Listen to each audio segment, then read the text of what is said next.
En 1950, el escritor de ciencia ficción Isaac Asimov escribió el cuento Evidencia, hace 70 años.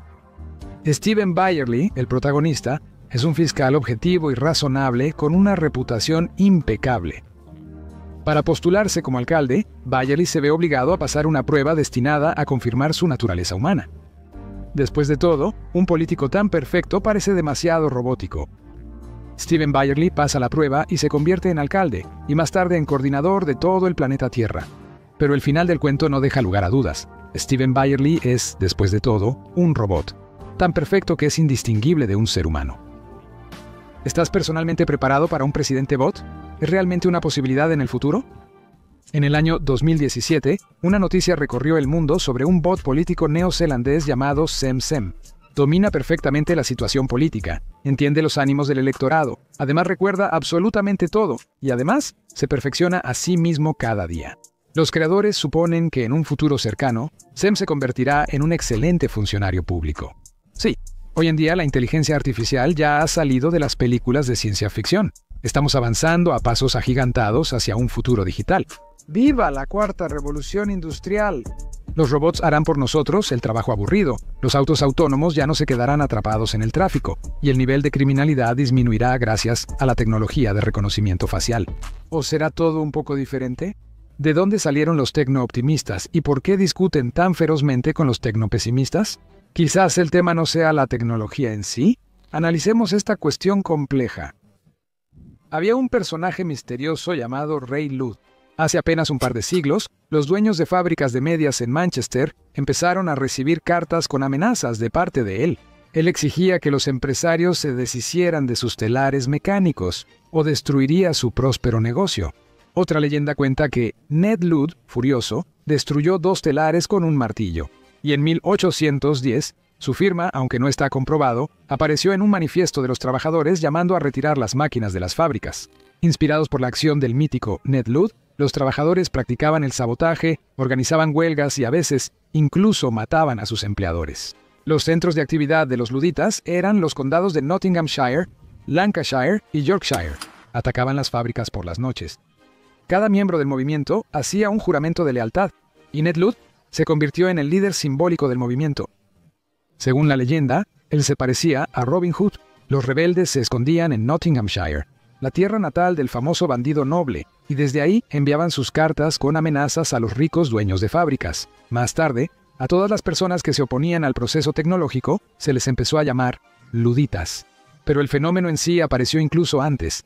La rápida industrialización desvalorizaba el trabajo de los especialistas de ayer y obligaba a la gente a cambiar el aire fresco del campo por el ruido interminable de la fábrica.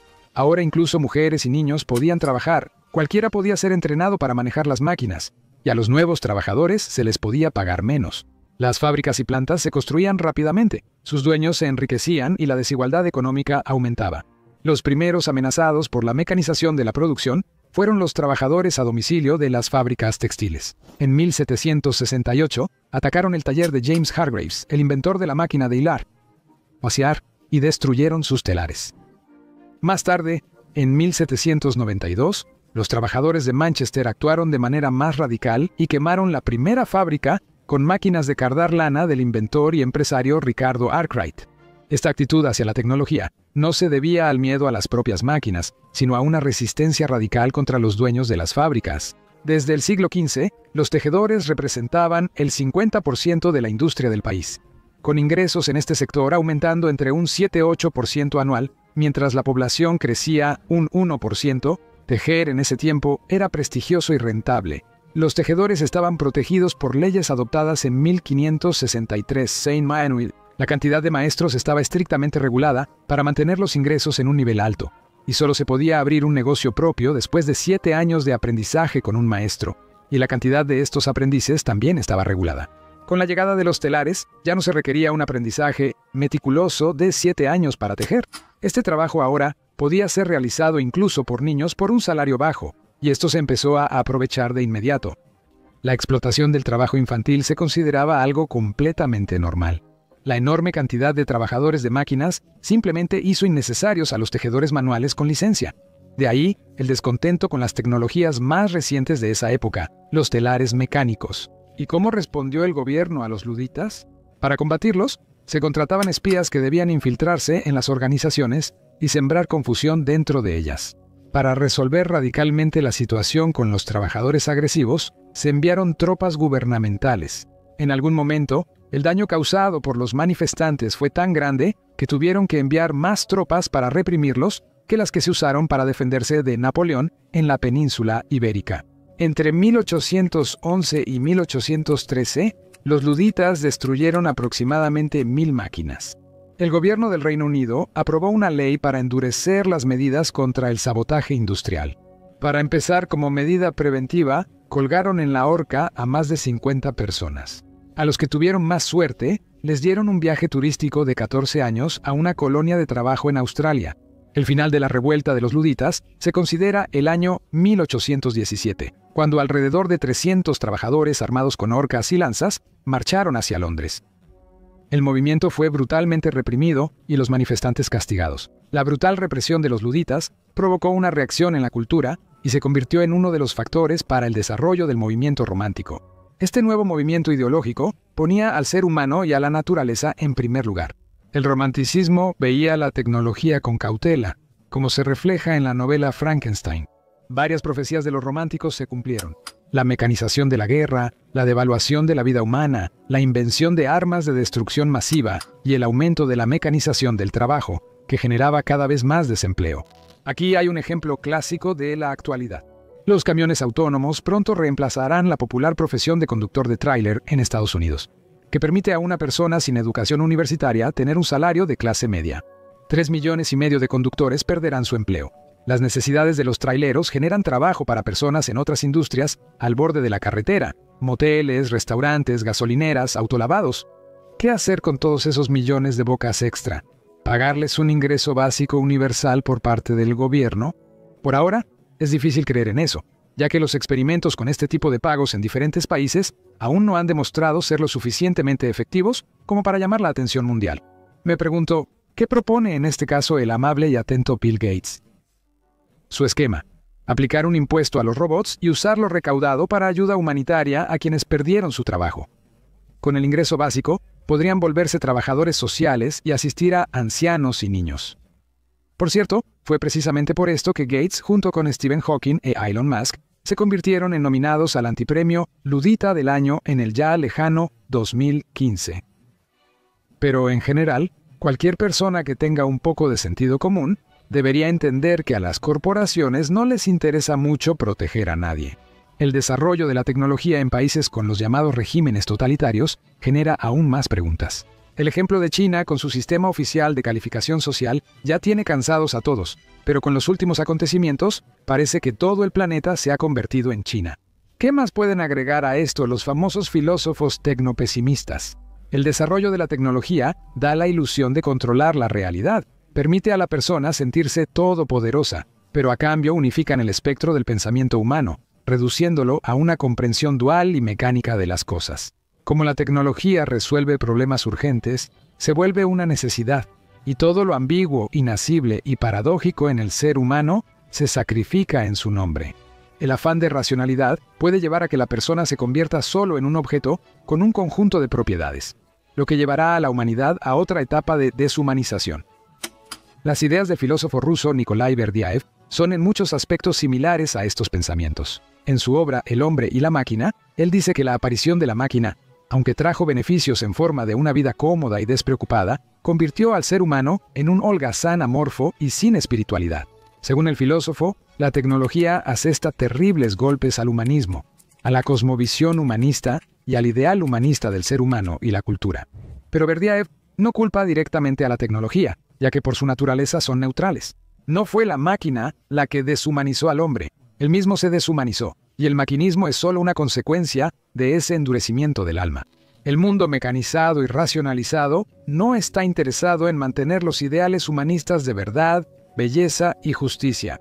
Ese mundo obedece a las leyes de la eficiencia y puede llevar al establecimiento de un banal totalitarismo digital.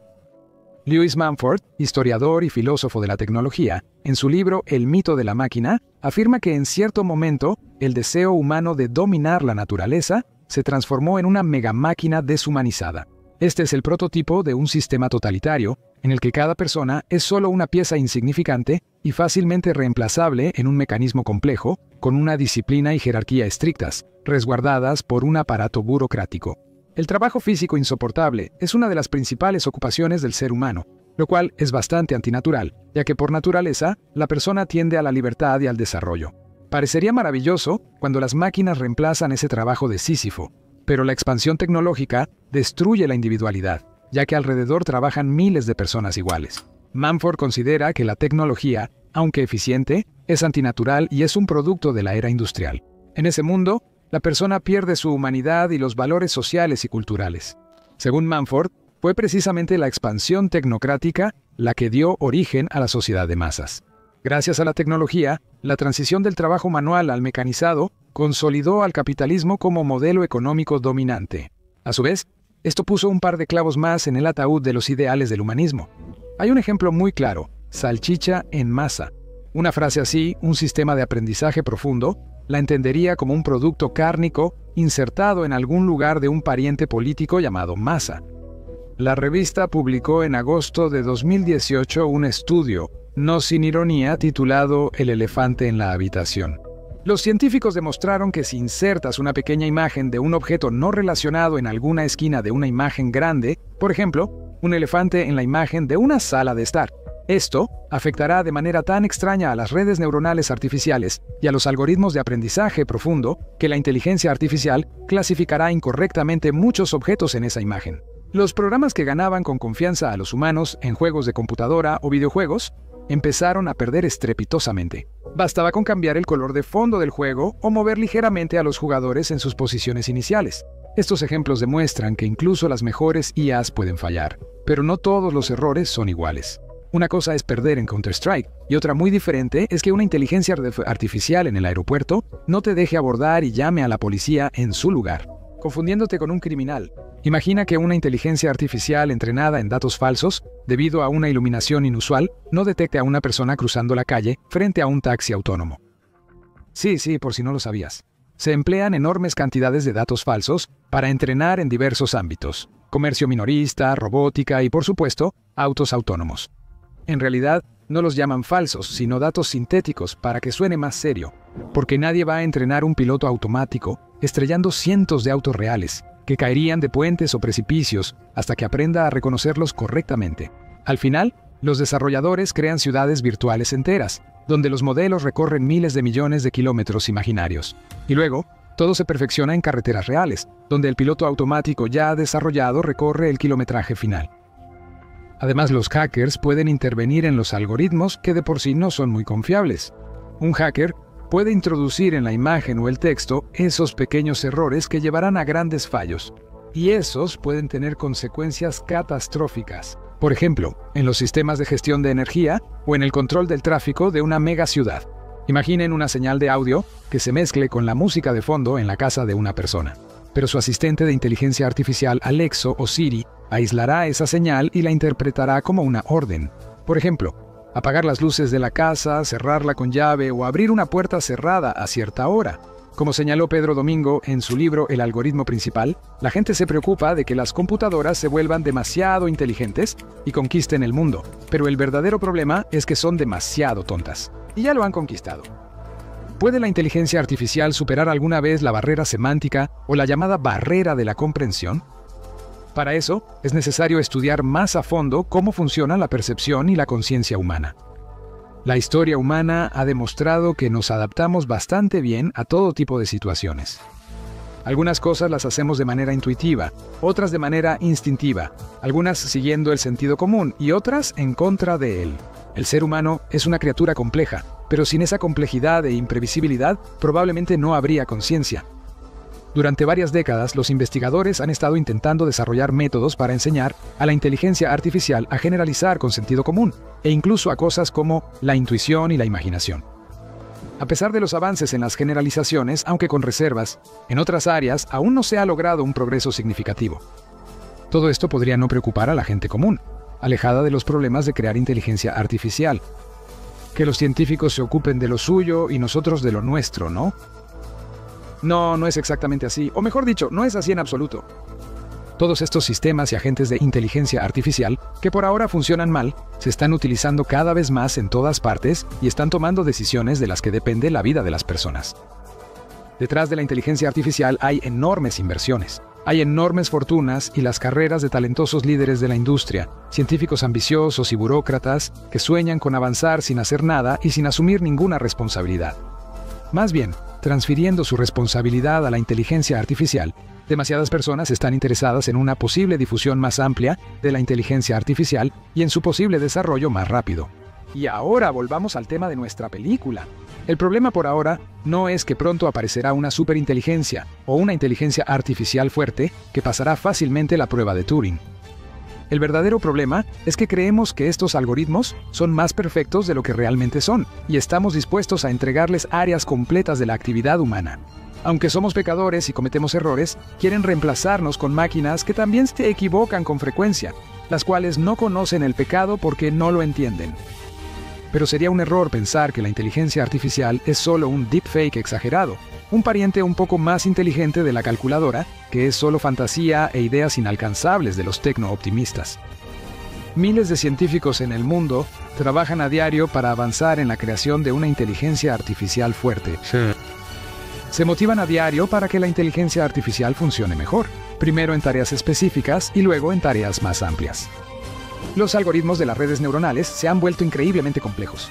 Para superar la barrera del significado, los desarrolladores de inteligencia artificial probablemente tendrán que dar un paso atrás y dejar de enfocarse en crear redes neuronales y bases de datos más grandes. Buscar algunos procesos interesantes de algún campo científico aún desconocido. Los científicos deberán observar de cerca al ser humano, sus particularidades, capacidades cognitivas y limitaciones, que también podrían volverse descubrimientos. En general, liberar al genio de la botella no es tan difícil, pero ¿podremos meterlo de nuevo? El neoludismo hoy cuestiona no solo la desigualdad social y la desesperanza económica de los trabajadores, que persisten desde el siglo pasado hasta el futuro. También busca crear conciencia al desarrollar nuevas tecnologías. El progreso no se puede detener, pero hay que estar preparado para él, y tal vez incluso a nivel legislativo. Porque mientras los problemas éticos en el tema de la tecnología no ocupen un lugar tan importante como la obtención de ganancias, nuestro mundo está en peligro. Ludlow, una ciudad fantasma abandonada en el sur de Colorado, Estados Unidos, fue escenario de sangrientos sucesos hace más de un siglo. Sería muy instructivo analizar esta historia a fondo. A principios del siglo XX, toda la ciudad de Ludlow pertenecía a Juan Rockefeller hijo y a su empresa Colorado Fuel and Iron Company, es decir, la compañía de combustible y hierro de Colorado de Rockefeller. El hijo heredó la compañía de su padre en su cumpleaños. Miles de mineros del carbón, entre los que había niños, trabajaban por centavos que en su mayoría regresaban a las cajas fuertes de los Rockefeller. Sus familias vivían hacinadas en barracas de la compañía y compraban en sus tiendas. Muchos eran inmigrantes recientes, principalmente griegos e italianos. El trabajo en las minas era infernal y la mortalidad de los mineros era muy alta. En los alrededores de Ludlow, a menudo ocurrían accidentes con muchas víctimas humanas, por ejemplo, explosiones en las minas. En enero de 1910, un accidente cobró la vida de 75 mineros y en octubre del mismo año, en la mina Starkville, murieron 56 personas. No había ninguna seguridad laboral en las minas de los Rockefeller y además, el poder en el estado estaba prácticamente bajo su control total. Estaban registrados como votantes todos los trabajadores, incluyendo migrantes e incluso los burros de la compañía. Aunque claro, eso no es verdad. No había burros votantes, había mulas votantes. Es decir, híbridos de burro y yegua, más resistentes y menos exigentes para el duro trabajo minero. Tanto personas como animales votaban según lo indicado por sus dueños. Sus votos se registraban por ellos en la casilla correspondiente. Los Rockefeller eran partidarios del capitalismo gerencial, es decir, dejaban todas las decisiones en manos de los gerentes, a quienes se les exigía la máxima ganancia a cualquier costo. Esto provocaba muchos abusos. Los mineros y sus familias eran mantenidos en condiciones casi esclavas. En septiembre de 1913, alrededor de 10.000 mineros iniciaron una huelga exigiendo mejores condiciones de trabajo y un aumento salarial. La protesta fue encabezada por representantes del sindicato de mineros, por el que hacía campaña la famosa activista Maria Jones, apodada Mama Jones. La familia de Maria Jones llegó a los Estados Unidos desde Irlanda huyendo del hambre, y durante una epidemia ya en Estados Unidos perdió a su esposo minero y a 3 hijos.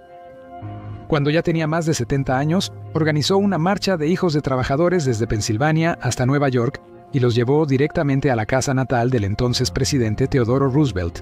Las consignas eran así: queremos ir a la escuela, no a la mina. Para cuando ocurrió la huelga en Ludlow, Mamá Jones ya tenía 83 años, pero no había perdido su entusiasmo. Fue a ver a los mineros y los inspiró a manifestarse, por lo que una vez más terminó en la cárcel. Hasta el día de hoy, en Estados Unidos se publica una revista de izquierda bastante popular que lleva su nombre. Al comenzar la huelga, los gerentes de la compañía desalojaron a las familias de los trabajadores bajo una lluvia torrencial.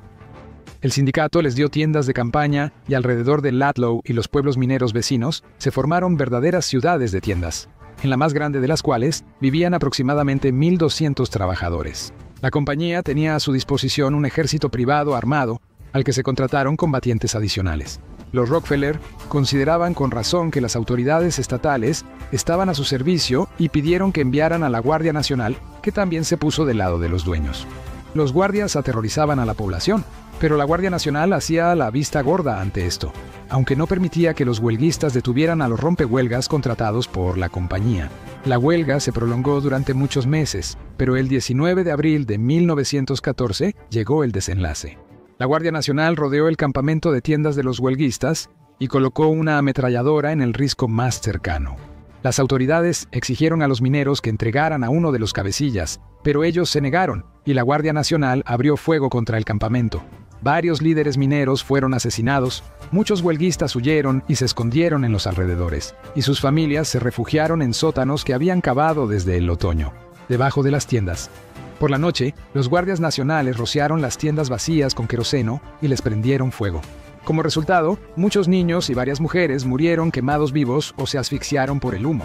Al enterarse de lo sucedido, los mineros atacaron la ciudad, agredieron a funcionarios, rompehuelgas y gerentes de la compañía, tomando el control de las minas y un área de 250 millas cuadradas. La información sobre el motín llegó a los periódicos gracias a Mamá Jones y otros sindicalistas, y el presidente Woodrow Wilson envió al ejército a Ludlow. Las tropas separaron a los rompehuelgas de los huelguistas, pero la huelga continuó casi hasta el final. 1914. Los trabajadores lograron casi nada, pero varios miles de nuevos miembros se unieron al sindicato. La Primera Guerra Mundial inició, y con ella el auge de la industria de Estados Unidos, que requería carbón. En 1915, John Rockefeller se reunió con Mamá Jones y las condiciones laborales en las minas empezaron a mejorar. Pero después de que toda la nación hablara sobre la masacre de Ludlow, la familia Rockefeller hizo algo más. Contrataron a 2 expertos tenaces en relaciones públicas, Ivy Lee y Mackenzie King, para fortalecer su deteriorada imagen. Ivy Lee fundó las relaciones públicas modernas y Mackenzie King luego fue primer ministro de Canadá. Lee convenció a John Rockefeller Jr. de ir a Colorado, reunirse allí con los mineros, sus esposas e hijos, inspeccionar las condiciones de trabajo y de vida, hablar con la gente común y escuchar todas sus quejas. Todo ese tiempo, un fotógrafo seguía a Rockefeller, los comunicados de prensa sobre su interacción con la gente empezaron a circular en los periódicos, y el multimillonario apareció ante la sociedad bajo una luz más humana. Desde entonces, los Rockefeller entendieron lo importante que es, si no ser, al menos parecer, y que una buena imagen pública es tan importante para manejar un gran negocio como saber exprimir a los trabajadores, eliminar a la competencia o resolver asuntos con los políticos. Al final, el ejército burgués puede salvarte algunas veces, pero no es posible mantenerse en el poder a largo plazo solo con las bayonetas. Tras la masacre de Ludlow, los Rockefeller y otras familias multimillonarias estadounidenses se interesaron repentinamente en asegurar titulares positivos en los periódicos. El apoyo a las artes y la educación brindaba una excelente publicidad. ¿Qué puede ser mejor que el hecho de que los líderes de la industria se preocupen por el futuro de tus hijos y los altos principios morales? Hoy en día, este enfoque ya se puede considerar de la vieja escuela, porque el mundo ha cambiado y los empresarios tecnológicos cada vez buscan menos parecer amables. Si les interesa una buena imagen pública, es solo en los países donde acumulan ganancias y pagan impuestos, y al resto del mundo que se lo lleve el diablo. Se puede, como Bill Gates, dedicarse a la caridad en el tercer mundo, pero solo mientras eso genere buenos titulares en el New York Times. Y en cualquier caso, hay que saber exactamente qué beneficio específico traerá su inversión en caridad. Porque cada dólar gastado en los niños pobres de Zimbabue debe trabajar y traer 1,000 de vuelta. Las inversiones en la Organización Mundial de la Salud deben convertirse en un mercado de vacunación de $1 billón. La masacre de Ludlow sigue siendo relevante en la actualidad. A Jeff Bezos, como a Rockefeller hace un siglo, se le ocurrió un plan aún más ingenioso. Amazon explota a sus trabajadores de almacén pagándoles solo el salario mínimo. Están bajo una vigilancia total y son multados sin piedad por cualquier falta, por ejemplo, por ir al baño fuera de lo programado. Así que muchos empleados trabajan como médicos durante el COVID usando pañales. Robotización de la logística, donde aquellos que pueden ser reemplazados por máquinas ya lo han sido y a los demás los han convertido en autómatas. El trabajo que realizan los empleados de Amazon es monótono y completamente sin perspectivas desde el punto de vista de su desarrollo humano. Los robots aún no pueden colocar objetos con precisión y son más costosos de mantener que los humanos. Pero en cuanto eso cambie, la máquina reemplazará al humano de inmediato. En 2020, el aumento de las ganancias mientras miles de pequeños negocios quebraban en todo el país y la economía de Estados Unidos caía fuertemente, empezó a verse como un banquete en tiempos de peste. Todo esto requería una jugada poco convencional, y los publicistas idearon algo a lo que Rockefeller solo podría haber envidiado. Propusieron a Bezos utilizar a los propios empleados de la empresa para crear una imagen positiva de la compañía. Ellos debían usar para esto Twitter y otras redes sociales, pero, ante todo, Twitter. Cuanto más corto, mejor. Los mensajes cortos se recuerdan mejor. Los empleados debían escribir algo parecido a cartas de trabajadores sobre lo bien que trabajan en el almacén, lo maravillosos que son sus compañeros y lo buena que es la vida en general y lo bien que se vive. En primer lugar, la gente creerá más en estos relatos que en las publicaciones de blogueros e influencers bien pagados, cuya tarea es promocionar nuevos productos. En segundo lugar, estas publicaciones alcanzarán a su público objetivo, la gente común, entre la cual hay muchos futuros empleados de Amazon. Porque si las tendencias actuales continúan y los pequeños y medianos negocios finalmente desaparecen, todos terminarán trabajando algún día en los almacenes de Amazon. Y por último, esto es mucho más barato. Es más económico que otorgar becas a estudiantes, subvenciones a científicos o incluso mantener un equipo de blogueros. Porque simplemente se puede anunciar un concurso entre los empleados de Amazon para el mejor tweet sobre su vida mágica y mandar al ganador de vacaciones una semana al Caribe o a Disneylandia. A los otros participantes se les pueden dar bonos laborales, un lugar en el almacén más cerca de su casa, un permiso extra para ir al baño, permiso para hablar en el lugar de trabajo. Miles de empleados se unen al proyecto y se convierten en embajadores del centro de autorrealización. Se les da gratis un soft sprinkler para profesionales de medios, con el cual los almacenistas comunes pueden gestionar fácilmente sus publicaciones y ver los resultados. Los cálculos de los relacionistas públicos resultaron brillantes. Los equipos de embajadores empezaron a escribir activamente en Twitter sobre lo bien que va el trabajo. En cuanto Sprinkler les informaba que alguien estaba discutiendo las duras condiciones laborales en los almacenes de la empresa, escribía sobre la persecución de sindicalistas y el despido de activistas. En general, si alguien expresaba algo negativo hacia Amazon, de inmediato alguno de los embajadores escribía en el chat correspondiente: «Oigan, ustedes están hablando de lo mal que es trabajar en Amazon. Yo mismo trabajo en esta empresa. Déjenme contarles de primera mano y hasta les mando fotos». Una de las embajadoras, llamada Hannah, escribió una publicación en el hilo donde se discutía un artículo negativo sobre la empresa. La publicación se volvió viral de inmediato. Comenzaba así: «Yo también sufro de depresión y hubo un momento en que quería renunciar a Amazon, pero luego entendí que el problema no era Amazon, sino yo. Me dejan hablar con otros, pero a veces ni yo quiero. Ahora tengo excelentes colegas con quienes disfruto los turnos nocturnos en el trabajo». De acuerdo con las encuestas, debido a la campaña en Twitter, el nivel de confianza en la campaña superó la confianza en la policía local, las autoridades electas e incluso en la iglesia. Otras campañas adoptaron esto de inmediato y comenzaron a enseñar a sus empleados cómo escribir publicaciones adecuadas sobre su maravilloso lugar de trabajo. Incluso surgió un término para quienes participan en esta actividad: empleados defensores. Y los relacionistas públicos consideran esta actividad como la mejor alternativa a los blogueros influencers bien pagados. ¿Tienen los empleados alguna opinión al respecto? La opinión de los empleados le interesa a la dirección de la empresa, tanto como la opinión de las mulas en Colorado, a las que los Rockefeller registraban para las elecciones locales. En un futuro cercano, proyectar una imagen positiva de la empresa a través de redes sociales será parte de las responsabilidades laborales de los empleados, aunque actualmente se les pida consentimiento e incluso se les pague por ello en algunos lugares. Si hace 100 años un minero terminaba su turno en la mina, la vida del trabajador ya no le interesaba al empleador, a menos que fuera para sacar un ingreso extra vendiéndole jabón o cuerda de la tienda de la compañía, pero ahora el trabajador le pertenece al patrón. 24 horas al día, 7 días a la semana. Se explota no solo el cuerpo, sino también la parte cognitiva de la persona, porque sus patrones no creen en el alma. Resulta que la masacre de Ludlow no solo es un ejemplo de cómo se comportaban los patrones cuando no consideraban a los trabajadores como personas. Esto también es una predicción para el futuro. Un ejemplo de cómo seguramente volverán a comportarse cuando una vez más consideren a las personas como animales. Cuando tanto filósofos y científicos como la gente común rechacen los conceptos de libre albedrío, conciencia e incluso del ser humano mismo. Pero el resultado de esta batalla, por extraño que parezca, depende también de cada uno de nosotros. Para empezar, al menos vale la pena reflexionar sobre estas preguntas. Eso ya es bastante. No hace mucho, el maestro surcoreano del juego Go, uno de los jugadores más galardonados del mundo, Lee Sedol, anunció su retiro y hizo una declaración dramática. Después de que la inteligencia artificial empezó a jugar, entendí que no seré el mejor, incluso si encabezo el ranking con un esfuerzo increíble. Ahora hay una entidad invencible. Lee hablaba de la computadora, un desarrollo de la compañía que hace 5 años compró Machine por $650 millones. El coreano perdió en 2016, pero desde entonces la inteligencia artificial solo se ha vuelto más fuerte. En general, la victoria de la computadora sobre el ser humano se considera un verdadero avance que potencialmente puede llevar a cambios a gran escala en el mundo. ¿Terminator ya se acerca? Averigüémoslo. Los programadores ya llevan mucho tiempo probando la potencia de la inteligencia artificial en juegos complejos contra los mejores humanos. Computadora desarrollada.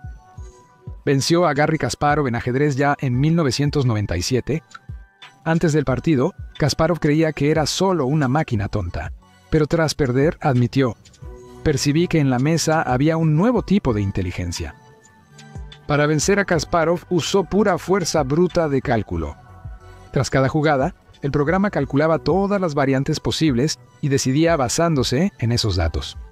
Pero con el Go ese enfoque no funciona debido a la cantidad de datos que se deben procesar en el Go. Los jugadores, por turnos, colocan piedras negras y blancas en un tablero de 19 por 19.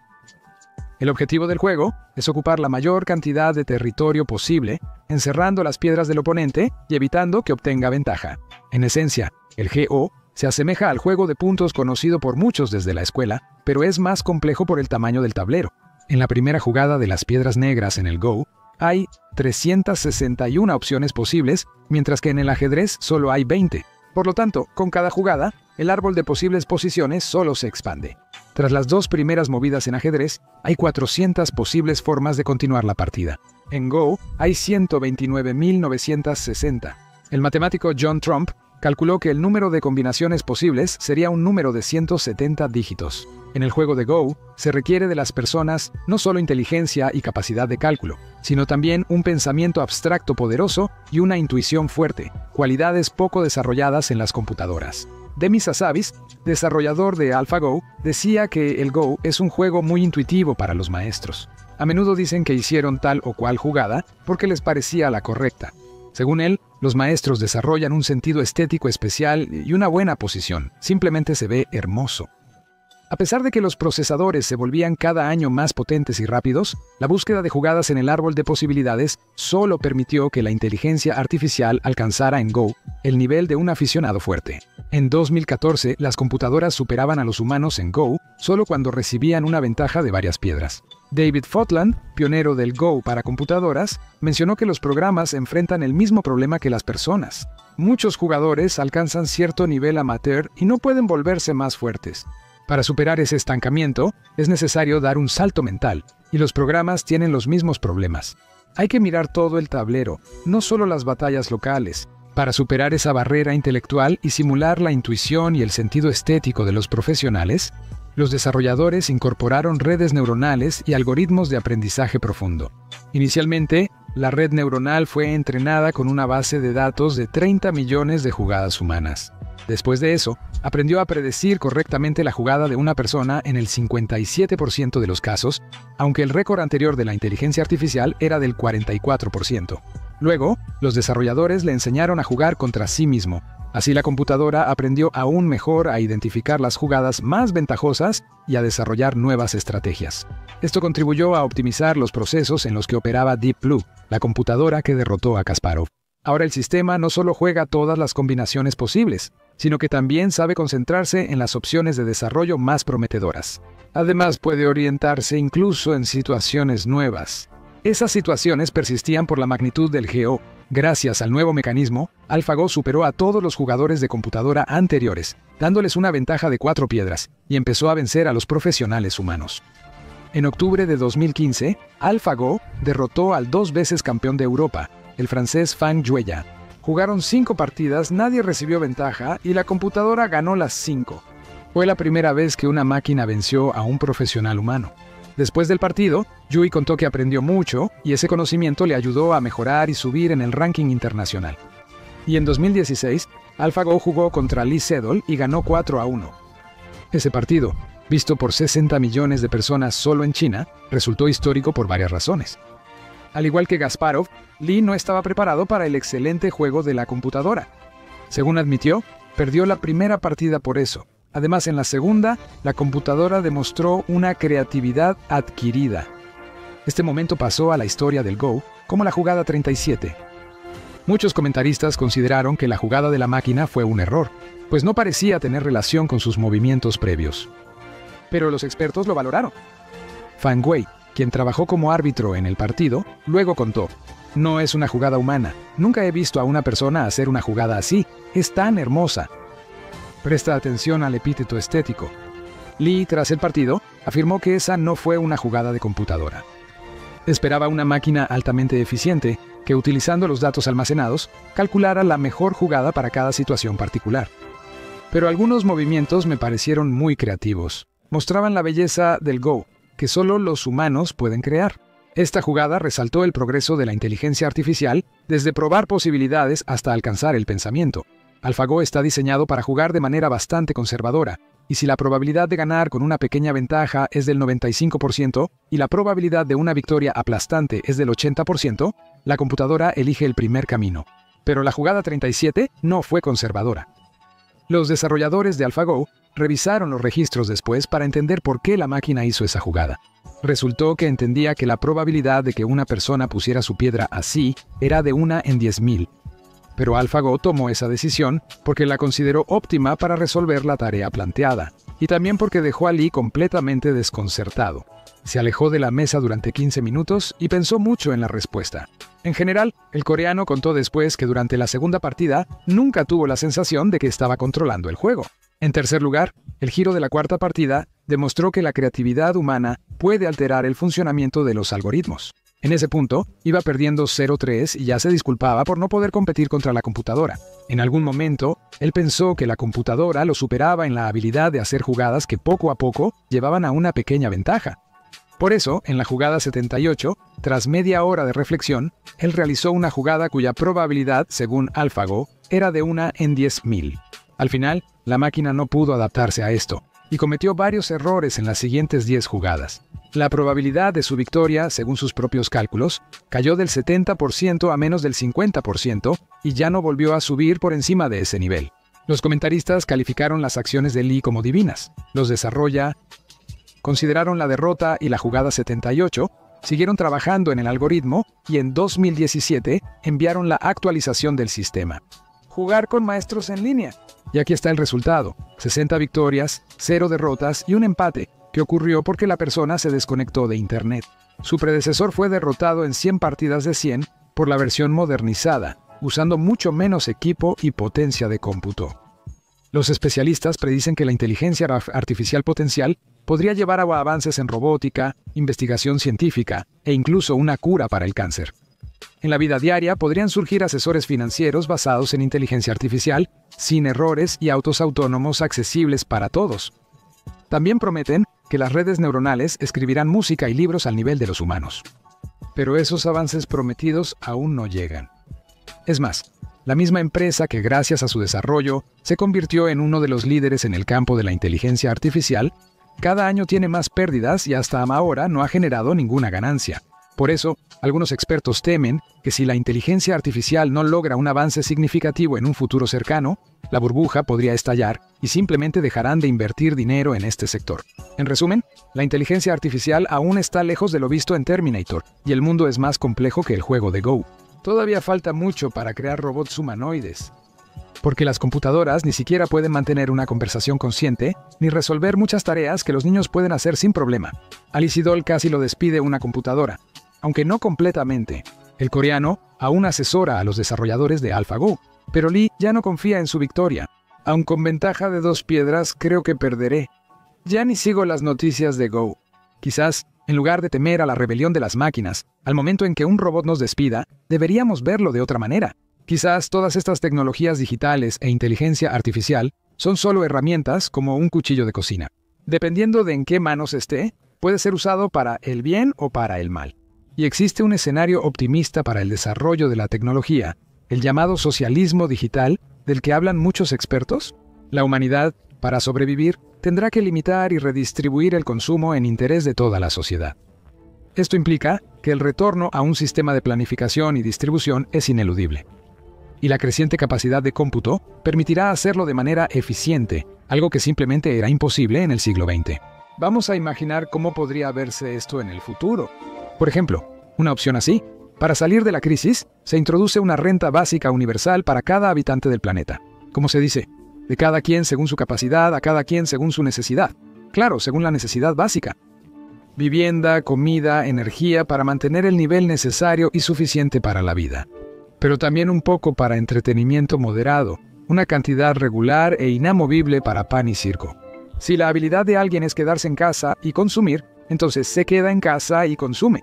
Si desea estudiar, hágalo sin preocuparse por trabajos adicionales. Si desea crear, hágalo y alegre a la humanidad con su creatividad. Si desea trabajar, hágalo y reciba más de lo necesario para cubrir sus necesidades básicas. Y usa el excedente para viajar o para cualquier otro deseo que tenga. ¿De dónde saldrán las incalculables riquezas para regalar a cada habitante de la Tierra? Porque si todos tuvieran la oportunidad de no trabajar, ¿quién en su sano juicio iría a trabajar? Y si nadie trabaja, ¿quién va a alimentar a ese ejército de desempleados? Es poco probable que alguien se conforme con el mínimo. Para el lujo, habrá que ganárselo de todas formas. En segundo lugar, una de las principales necesidades de la vida, que no se puede comprar con dinero, es la autorrealización. La juventud siempre buscará su lugar en la vida. Pero sin el estímulo agudo de trabaja o muere de hambre empujándote, puedes elegir una profesión de manera tranquila y reflexiva y probarte en diferentes áreas. Y aunque el joven holgazán decida estar frente a la computadora con un casco de realidad virtual, lo hará no con dinero de sus padres, sino con su propio subsidio. En el mundo virtual también es posible realizarse, sin tener que luchar por un lugar bajo el sol real. Y en tercer lugar, al parecer, en ese maravilloso mundo nuevo, el producto más escaso será la oportunidad de servir a la sociedad. Se repartirá mediante vales. Tú trabajas lunes, tú martes. La semana laboral de 5 días solo la tendrán aquellos que logren organizarla por sí mismos. Por ejemplo, los escritores. Las obras interesantes serán demandadas por la humanidad que tendrá más tiempo libre. Y ya no habrá una razón tan válida como decir, me gustaría crear pero tengo que ganar dinero. Evidentemente, un sistema así requiere planificación. Los institutos estadísticos calcularán los bienes y servicios necesarios según las demandas sociales. Después de enviar un mensaje, el hervidor eléctrico se descompuso. Quiero uno nuevo de vidrio con luz y control de temperatura. En respuesta, se te enviará la fecha, hora y punto de entrega más cercano para recoger el pedido. Esa misma noche, se enviarán pedidos a las fábricas que producen electrodomésticos para reabastecer las reservas en los almacenes. No es necesario hacer más de lo requerido. Y mucho menos será necesario incorporar en los productos la llamada obsolescencia programada que actualmente practican los fabricantes. En un mercado libre, crear una tetera indestructible satisfaría rápidamente la demanda, reduciendo las ventas futuras de teteras. La fábrica tendrá que cerrar y los trabajadores serán despedidos. En un régimen de economía digital planificada, las fábricas pondrán en marcha sus líneas de ensamblaje una vez por semana y repondrán las reservas según la necesidad inmediata de la humanidad en nuevos electrodomésticos. Sí, alguien dirá que ya pasamos por esto en la Unión Soviética, En ese entonces, se hacían planes a 5 años y todos, por alguna razón, intentaban superar ese plan.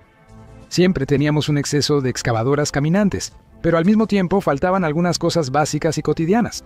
Pero en realidad, esos sistemas de gestión de la economía planificada permitieron alcanzar a los países avanzados en los años 30 y también permitieron vencer a un enemigo superior en recursos económicos durante la Segunda Guerra Mundial. Esos sistemas de gestión quedaron obsoletos para la segunda mitad del siglo XX. La amplia variedad de productos complicaba y hacía extremadamente laboriosa la planificación. Las nuevas tecnologías se implementaban a un ritmo acelerado y constantemente llegaban nuevas máquinas a la producción, lo que llevaba a que el plan casi aprobado tuviera que rehacerse, o al menos corregir todos los cálculos. Algunos científicos propusieron resolver este problema reduciendo la planificación, descentralizando la economía, aumentando la autonomía de las empresas e implementando métodos económicos de autorregulación. Pero un grupo de científicos, encabezado por el director del Instituto de Cibernética, Viktor Glushkov, propuso una alternativa para resolver el problema de OGAS. Era un sistema revolucionario de gestión automatizada de la economía, basado en los principios de la cibernética. Ya en ese entonces, incluía una red informática que conectaba los centros de recopilación de datos de todas las regiones del país. El modelo suponía reemplazar todo el aparato de gestión económica por una red de centros automatizados, pero al final, precisamente esta alternativa no fue aceptada. Así es como lo describía Glushkov desde 1964, cuando apareció mi proyecto. En mi contra, empezaron a manifestarse abiertamente los científicos y economistas Lieberman, Belkin, Bierman y otros, muchos de los cuales luego se fueron a Estados Unidos e Israel.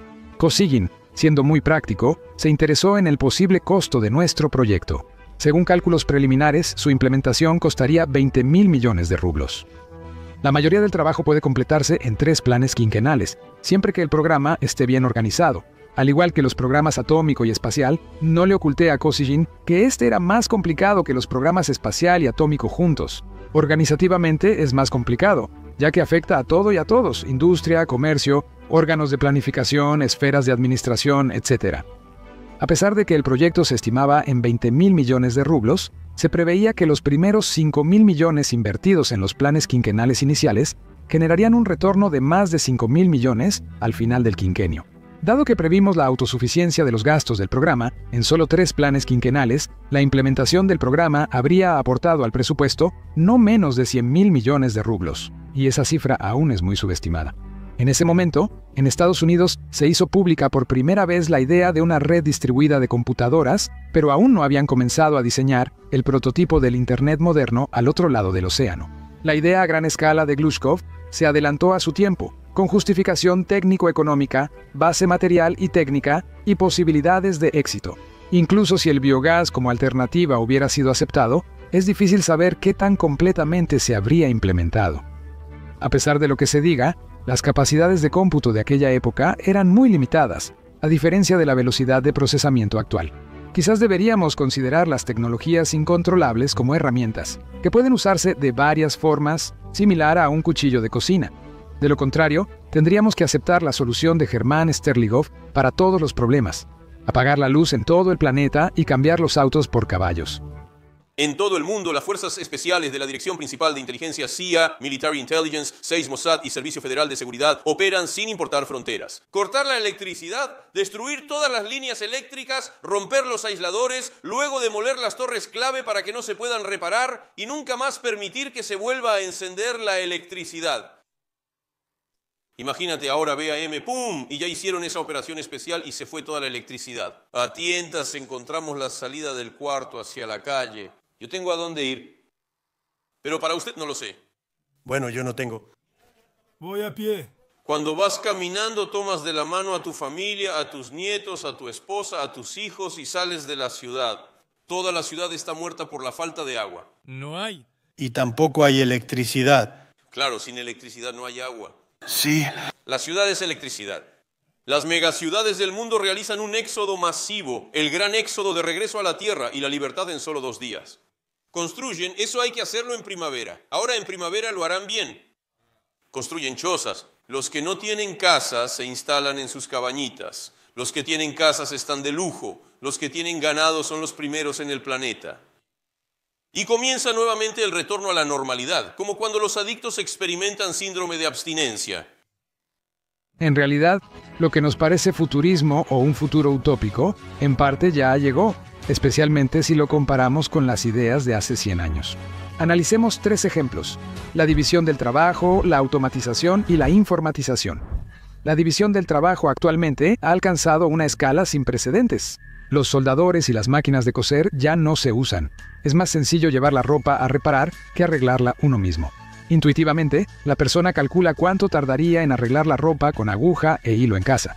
Multiplica eso por el valor de su tiempo laboral y concluye que no vale la pena el esfuerzo. Así funciona la división del trabajo. Un ejemplo interesante: los ingenieros soviéticos también apostaron por el sector de la alimentación pública cuando diseñaron los legendarios Khrushchevkas. ¿Para qué se requiere tanto espacio? En la mañana solo se prepara café y las demás comidas se hacen en el comedor de la fábrica. Construiremos cocinas más compactas para ahorrar recursos. Por eso, a pesar de que muchos critican la comida rápida como una influencia perniciosa de Occidente, en realidad es una señal de la llegada del futuro. Porque un maestro de bicicletas reparará tu bicicleta mucho más rápido y mejor que tú, y porque un chef profesional te preparará la comida más rápido y barato por persona y por hora. El uso de servicios de entrega de comida y similares tiene un carácter progresista para la sociedad y refleja su desarrollo. Si temes a las hamburguesas transgénicas de McDonald's, elige otra opción. Hay comida de calidad en muchos otros sitios. En los años 70 y 80, la introducción de computadoras y robots industriales desplazó a muchas personas del sector productivo. Encontraron refugio en el sector de servicios, pero, como ahora está claro, fue temporal. El sector de servicios no puede expandirse constantemente, tiene sus propios límites. Además, la adopción generalizada del comercio en línea, la sustitución de cajeros por cajeros automáticos y de las operadoras en los centros de llamadas por programas automáticos contribuyen a este fenómeno. A pesar de los intentos, el desempleo aumenta gradualmente. Sin embargo, en el sistema actual se requiere trabajar más. En lugar de lo que, lógicamente, debería haber sucedido, una reducción general y planificada de la jornada laboral. La informatización, la creciente informatización de nuestra vida y la mayor implementación de algoritmos computacionales modernos ponen el último clavo en el ataúd de la idea de que los mecanismos de mercado son insustituibles. La votación online para decidir si construir primero una escuela o un hospital en nuestro barrio ya es cosa de la década pasada. Los algoritmos actuales que usan Google y Yandex con fines comerciales leen constantemente las consultas del usuario mientras navega por Internet para luego ofrecerle enlaces a diferentes recursos. Productos que le interesan, según su historial de búsqueda, o que hipotéticamente podrían interesarle. Asimismo, esta tecnología ya puede utilizarse actualmente para la planificación operativa. Actualmente, en el mundo, no domina simplemente una economía capitalista, sino una economía liberal, cuya base es la libertad individual sin considerar los intereses de la sociedad. Esto permite obtener ganancias solo para individuos específicos, mientras que la mayoría de la sociedad se ve obligada a conformarse con poco. Pero esa misma revolución de la información y los grandes datos, que hoy en día se utilizan principalmente para formar el comportamiento de los consumidores y manipular los resultados electorales, hacen posible el funcionamiento de una economía planificada digital. El mercado siempre busca el exceso. Cada producto debe tener más de lo necesario, pero esto significa que el producto de alguien será innecesario. Y eso son materias primas, energía, fuerza laboral y tiempo desperdiciados en vano. Esa es la amenaza de la bancarrota, que pesa sobre cada productor y lo obliga a trabajar a la fuerza. Es difícil gobernar un país con 365 tipos de queso. Solo un modelo económico centralizado y bien desarrollado permitirá una planificación más racional de acciones futuras y el uso de ganancias obtenidas. Pero también se requiere un objetivo común, tanto a corto como a largo plazo. ¿Quién se hará cargo de eso? Tal vez en el futuro, las personas creen un programa de computadora especial que analice todos los flujos de información provenientes de la gente. Con base en los datos obtenidos, el programa propondrá el objetivo que sea más relevante para la humanidad. Alcanzar ese objetivo será la tarea principal para la planificación. A las personas solo les quedará elegir entre las opciones propuestas el plan que lleve más rápido al resultado deseado. Ese programa considerará todos los cambios que sucedan en la vida de las personas. Incluso Ford, al describir los principios de organización de sus empresas, demostró claramente que la protección social es algo económicamente rentable. Pero es rentable solo cuando existe la posibilidad de planear tus acciones con suficiente anticipación a largo plazo. En el nuevo socialismo electrónico, la sociedad determinará sus propios objetivos, no una sola persona o grupo. La práctica ha demostrado que, en este ámbito, los grupos pequeños no pueden manipular los programas de código abierto. Si este código abierto se implementa con un sistema de monitoreo, la élite no podrá manipularlo tras bambalinas. Esto apenas son unos trazos de una posible variante del futuro, no un panorama completo. ¿Y cuál es su opinión personal? ¿Realmente depende de los usuarios comunes de YouTube que verán este episodio? Veamos los comentarios debajo del video. Por hoy es todo. Reflexionen sobre su propia visión positiva del futuro. Si no lo hacen ustedes, alguien más lo hará. Y que su opción se haga realidad de la mejor manera posible. Gracias por vernos, por calificar el video y nos vemos en los próximos episodios en Cramola.